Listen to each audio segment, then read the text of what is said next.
Bonjour et bienvenue dans la démonstration d'un modèle de bibliothèque de contenu.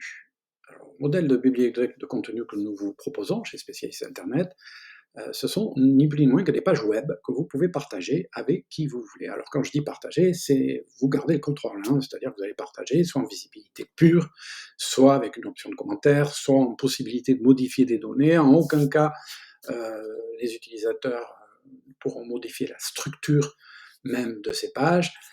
Donc, c'est juste des pages web, ça ne demande aucune architecture informatique particulière dans votre entreprise, c'est très souple, c'est très puissant, tout ça est fait avec du no-code, bien entendu. Bien, cette bibliothèque de contenu, donc pour nous, elle a deux pages, la bibliothèque elle-même et une page de paramétrage qui, tout simplement, en saisissant, vous permet de choisir dans les différentes listes de la table quels sont les paramètres, quelle couleur vous voulez associer, assez simple.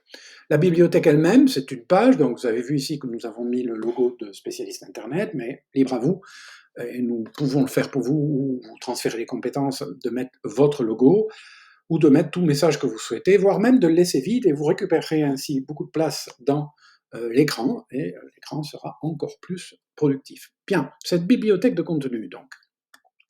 Nous lui avons mis un titre, quelques explications, c'est donc l'endroit où vous allez stocker l'ensemble de vos contenus médias, hein, ou réseaux sociaux, c'est ça l'objectif.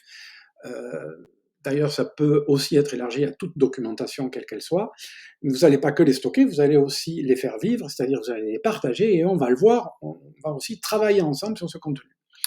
Alors, un seul bouton qui vous permettra d'ajouter une ligne à la table ci-dessous, qui contient l'ensemble des informations que nous avons jugées utiles pour ce contenu-là. Donc un titre, qui est le gestionnaire, qui est en charge de ce contenu-là, un détail qui va nous permettre d'aller plus loin dans la profondeur de l'information sur cette ligne-là. Nous allons voir ça dans quelques secondes. Le statut, hein, ça fait partie des paramètres que l'on a vu tout à l'heure. Donc si je vais moi choisir un statut, je vais le choisir dans les paramètres, les couleurs décidées dans la page paramètres. Idem pour le type. Idem pour les canaux de distribution, donc vous avez compris comment ça fonctionne.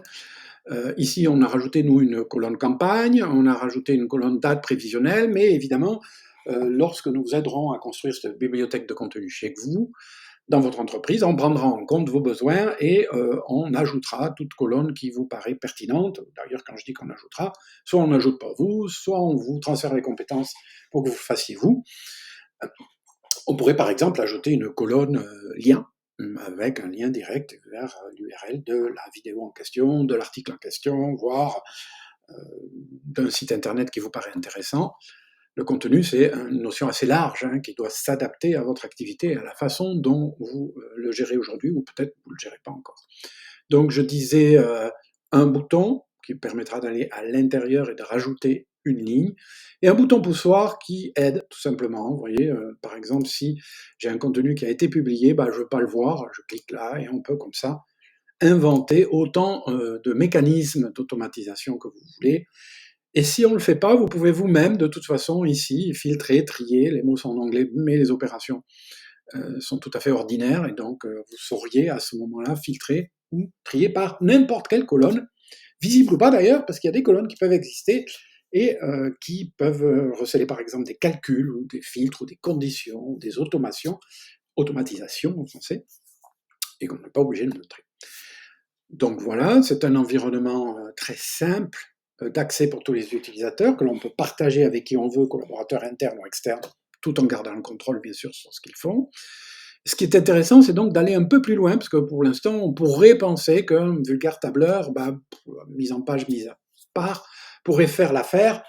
C'est pas le cas, évidemment, parce qu'un vulgaire tableur ne produira pas de page internet, de page web, même s'il est dans le cloud, et il n'aura pas cette possibilité que nous allons voir ici, d'aller beaucoup plus loin dans le détail. Et si j'ouvre le détail d'une ligne, je rentre dans la fiche de la ligne. Alors j'ai au minimum les mêmes informations que précédemment, c'est-à-dire sur la ligne, mais dans le tableau, je veux dire, mais je peux avoir beaucoup plus d'informations. Cette page peut faire plusieurs pages, elle peut elle aussi avoir ses propres sous-pages et ainsi de suite. Donc on peut aller aussi loin que l'on veut. On peut écrire de façon dynamique, hein, vous savez, les nouvelles écritures dynamiques dans les documents. Et donc, par exemple, si je veux attirer l'attention, je vais dire attention, déjà publié l'an dernier.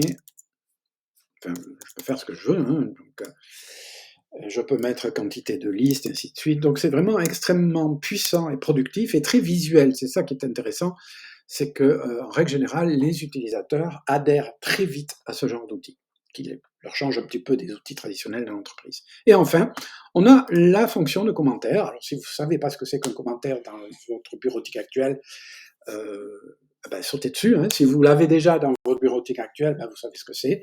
Je vais tout simplement faire appel à un collaborateur, donc par exemple ici Nathalie, et je vais lui dire, ben, tiens, peux-tu vérifier cette fiche?